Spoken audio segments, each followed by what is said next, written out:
Assalamualaikum warahmatullahi wabarakatuh. Perkenalkan, nama saya Alin Syafaat dengan NIM 1011910009.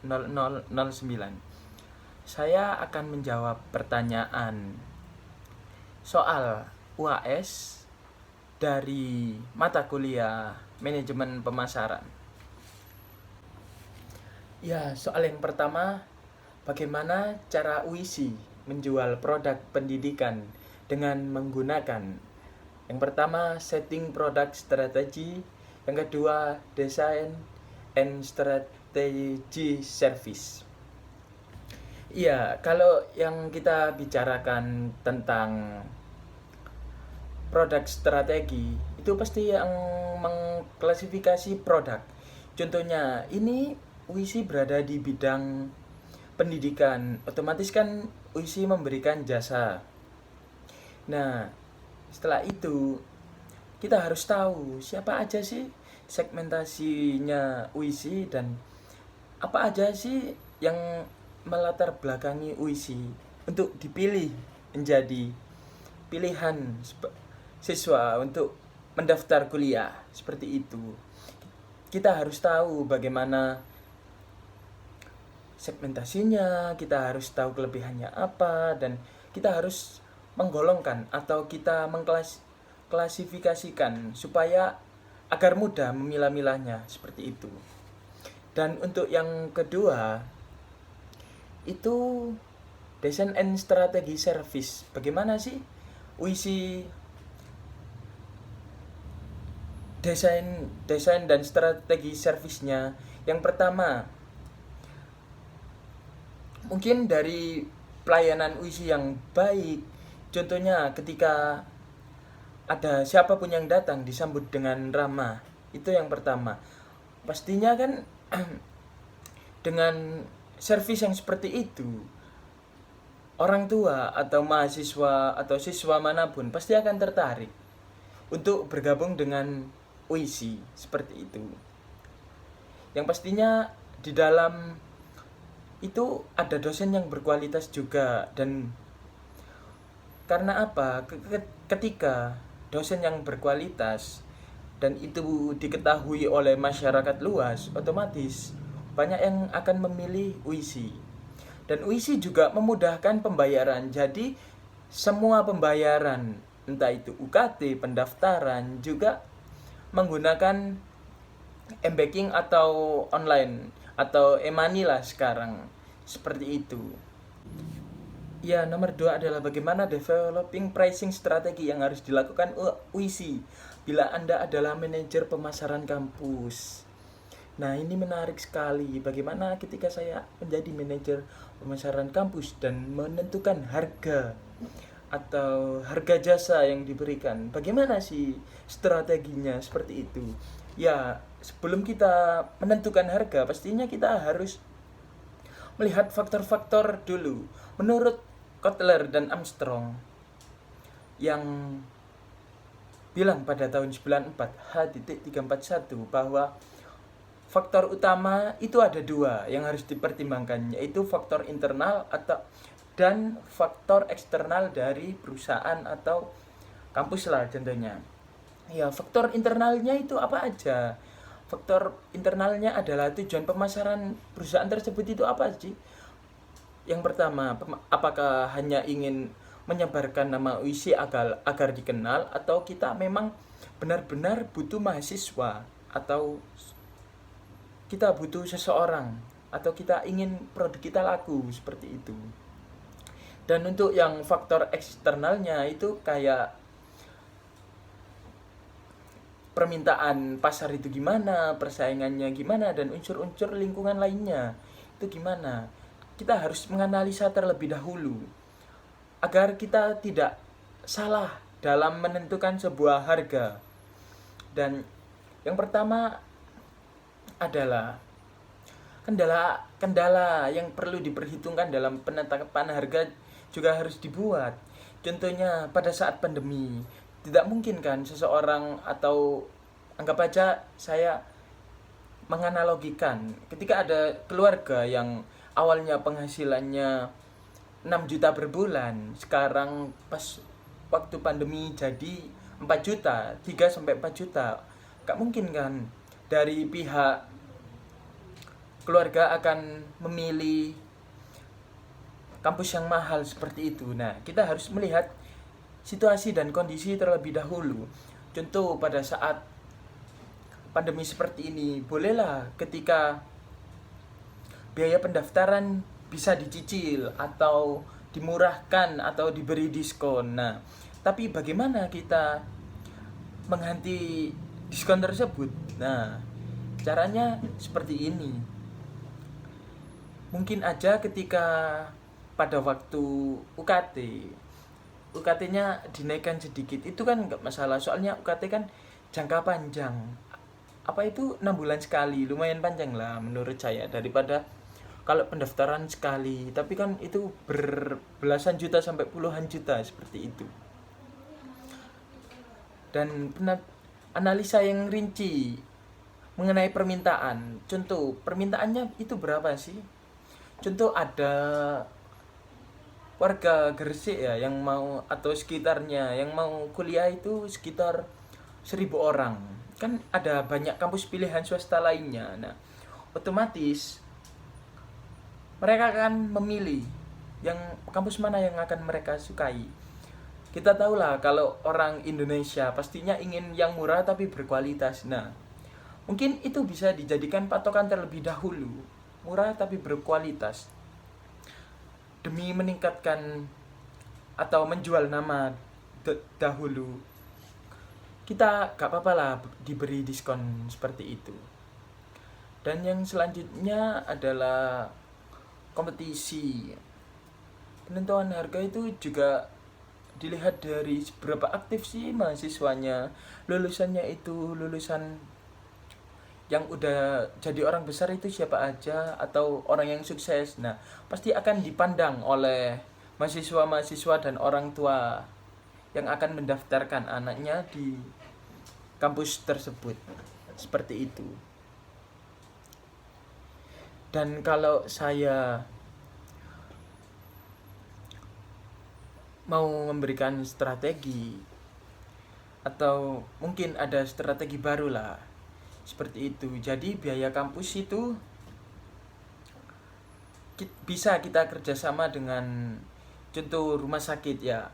Mungkin biaya kampusnya standar atau normal lah, nggak diubah, tapi kita ada relasi lain. Contohnya seperti ini. Oh, meskipun bayarnya lumayan mahal, tapi kan ada penunjang kesehatannya, terus ada penunjang hal-hal lainnya, sehingga akan memberikan value lebih kepada kampus dan pemilih. Seperti itu. Ya, nomor 3, bagaimana designing and managing integrate marketing channel yang Anda rencanakan sebagai manajer pemasaran UISI. Ini dibagi menjadi 2 ya. Yang pertama itu saluran pemasaran, yang kedua adalah jaringan nilai atau kemitraan. Nah, saluran pemasaran, UISI udah punya saluran pemasaran siapa aja sih? Contoh ya, kan UISI ini kampus BUMN, semen juga. Nah, mungkin dari beberapa pekerja yang ada di semen mempunyai anak yang mau berkuliah di, entah itu mau masuk kuliah atau sudah 1 tahun nganggur dan menunggu tahun depan untuk kuliah. Nah, itu bisa kan dijadikan saluran pemasarannya di UISI. Strateginya seperti itu. Jadi ketika karyawan semen yang mau mendaftar di kampus UISI anaknya, nah itu diberikan potongan-potongan tertentu. Jadi nggak 100% biaya. Contoh ada potongan 25% karena ada keluarganya yang bekerja di PT Semen seperti itu, atau mungkin di yayasan semen. Kan Semen Indonesia juga punya yayasan dari pendidikan juga, pendidikan entah itu SD, SMP atau SMA seperti itu. Nah, itu dimanfaatkan sebaik mungkin agar bisa menjangkau yang lebih besar. Nah, kalau kemitraan, nah saya kan ini kampus UISI kan BUMN nih. Nah, kemitraannya otomatis akan luar biasa atau mudah mendapatkan mitra. Apalagi zaman sekarang nggak ada yang namanya persaingan, adanya kerjasama. Nah, kerjasama dengan siapa saja. Nah, contoh kan PT Semen Indonesia juga punya rumah sakit. Nah, jadi kerjasamanya dengan rumah sakit semen. Jadi ketika ada mahasiswa UISI yang sakit, contoh ya, itu ada asuransinya seperti itu. Jadi bebas kontrol atau bebas biaya pengobatan atau dan lain-lain sebagainya. Terus juga bisa nih bekerja sama dengan bank-bank tertentu untuk melakukan pembayaran. Kalau mungkin tidak hanya untuk melakukan pembayaran, tapi juga untuk mahasiswa yang siap magang. Nah, kan kalau ada mahasiswa magang itu menjadi keuntungan bagi perusahaan, karena dimana mahasiswa itu masih semangatnya untuk bekerja dan belajar, pasti akan sangat membantu di perusahaan yang ada yang di magang atau yang mahasiswa magangnya seperti itu. Terus bisa kerjasama nih sama contoh di bidang transportasi. Ketika ada mahasiswa UISI yang luar pulau, nah itu kan kalau nggak pakai kapal ya pakai pesawat. Nah, bisa diadakan kerjasama seperti itu untuk menjangkau mahasiswa-mahasiswa lain yang ada di luar pulau. Pastinya akan jadi pertimbangan yang sangat besar. Meskipun biaya hidup di UISI atau di Gresik sendiri itu lumayan murah, tapi kan kalau kita dari luar pulau, otomatis kan tiket pesawatnya itu berjuta-juta atau tiket kapalnya, dan menempuh waktu yang sangat lama. Nah, itu kan juga keberatan bagi sebagian orang. Nah, ketika UISI bekerja sama dengan perusahaan transportasi, otomatis akan menjadikan nilai lebih. Contoh, wah gak apa-apa saya kuliah di UISI, wong tiketnya aja ada potongan 50% ketika saya naik pesawat atau naik kapal, seperti itu. Atau juga bisa kita bekerja sama dengan BEMO atau angkutan umum untuk mengantarkan mahasiswa UISI yang berada di luar ketika kuliah offline, seperti itu. Ya, sekarang nomor 4, bagaimana designing and managing integrate marketing communication UISI seharusnya berdasarkan pengamatan Anda.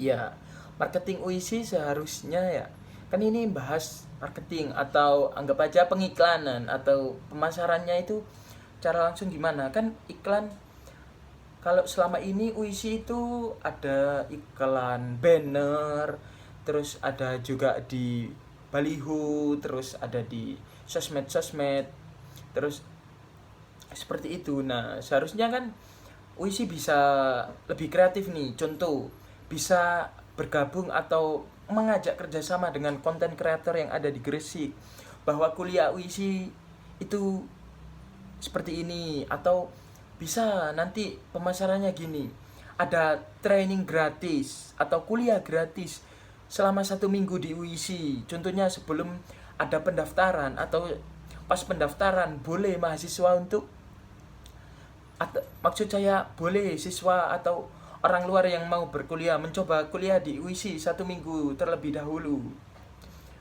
Nanti bisa merasakan bagaimana sih cara mengajar dosen UISI, apakah cara ngajarnya itu asik, mudah dipahami. Nah, ketika cara pengajaran dosen itu asik, mudah dipahami, otomatis siswa atau yang ingin mendaftar ke perguruan tinggi dan masih bingung mau milih kampus yang mana, terus otomatis akan lebih nyaman terlebih dahulu ke UISI. Jadi kita akan mengambil start terlebih dahulu. Ini loh, rasakan kuliah di UISI, seperti ini rasanya. Kalau kalian suka silakan daftar, kalau tidak ya nggak apa-apa. Yang penting kita sudah menunjukkan kualitas pengajaran di UISI atau fasilitasnya gimana aja sih, seperti itu. Saya lebih menekankan di konten, soalnya kalau di iklan-iklan zaman sekarang menurut saya kurang efektif, apalagi iklannya cuma gambar UISI pendaftaran gitu, menurut saya kurang kreatif. Nah, sekarang zaman-zamannya kreatif, zaman-zamannya kerjasama. Nah, buat konten-konten yang seru. Nah, gitu.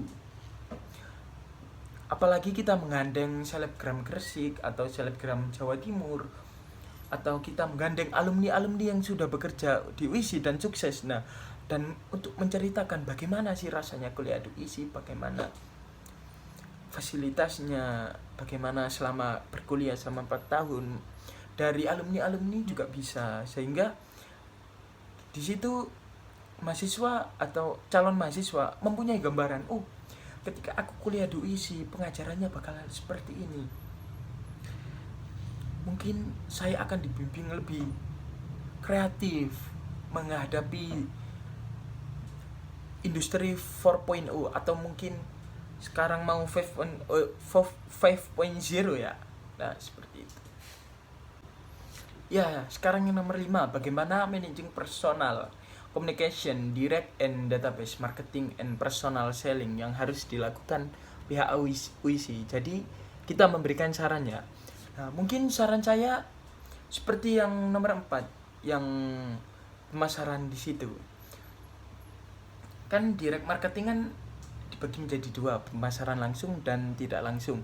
Pemasaran langsung itu kayak ketika kita turun tangan, terus ada kita kunjungan ke sekolah-sekolah atau kita buka booth di event-event tertentu nah itu namanya pemasaran langsung. Nah, pemasaran langsung yang lebih objektif, maksud saya yang lebih kena ke sasarannya, ya seperti yang saya sarankan tadi, bahwa UISI bukalah training perkuliahan selama 1 minggu agar mahasiswa bisa merasakan gitu. Atau mungkin UISI ini langsung ada tindakan nyata yang dimaksud di sini adalah ketika ada diskusi atau ada permasalahan di Indonesia atau di Gresik. Nah, diskusi pihak kampus ini membuka diskusi bebas atau diskusi umum yang berada di kampus. Jadi siapapun bisa datang. Seperti itu, sehingga akan menarik minat masyarakat yang ingin berkuliah.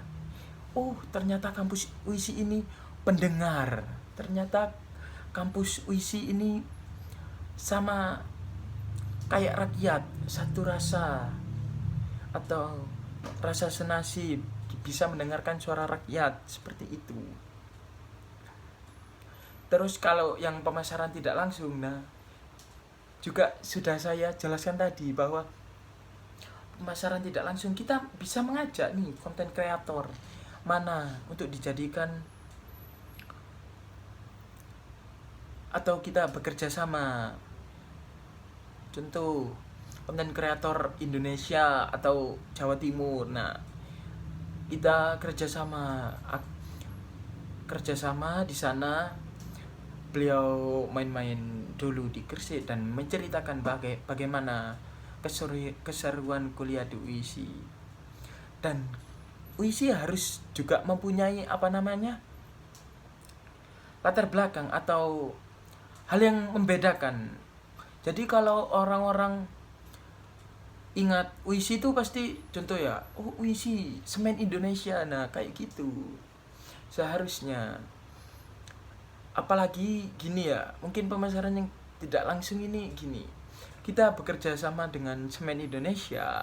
Nah, apa aja ketika mahasiswa UISI lulusannya contoh ya ada 1.000 orang, jadi 10%-nya bisa masuk ke Semen Indonesia. Nah, itu isu-isu seperti itu atau hal-hal seperti itu diangkat lagi agar bisa menjual sih menurut saya. Nah, daya tariknya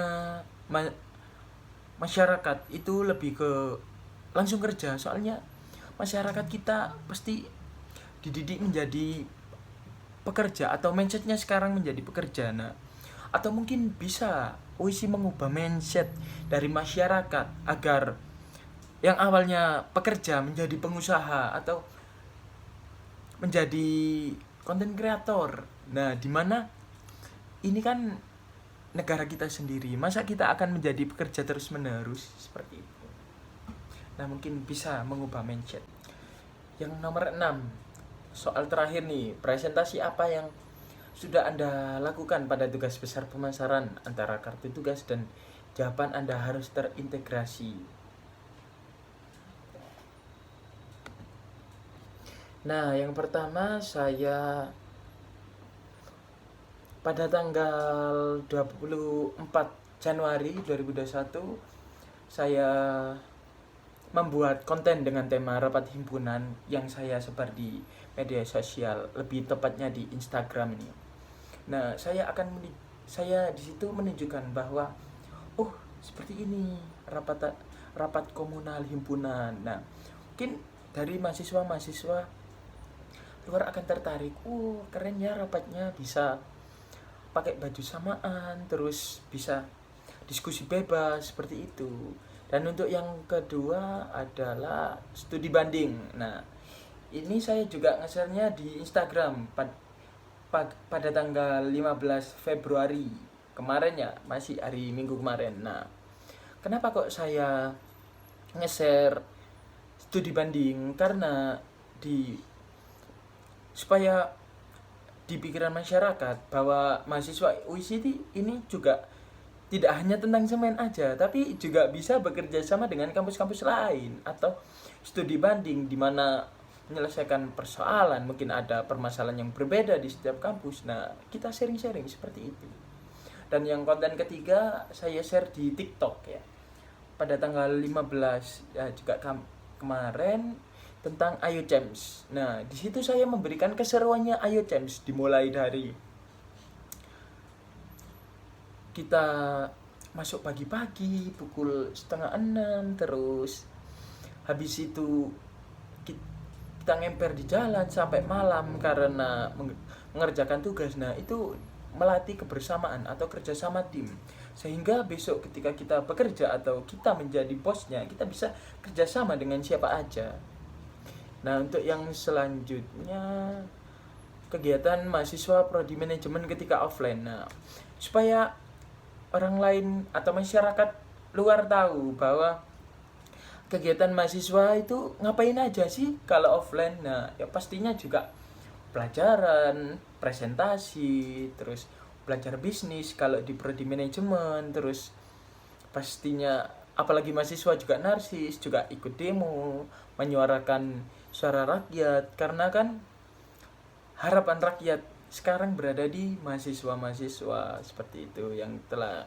Yang selanjutnya adalah tugas. Nah, seberapa berat sih tugas yang ada di prodi manajemen? Nah, ini saya share di TikTok juga kemarin. Bukan seberapa berat, jika Anda ingin mengetahui tugas yang ada di prodi manajemen. Nah, saya memberikan beberan sedikit lah pada semester 2.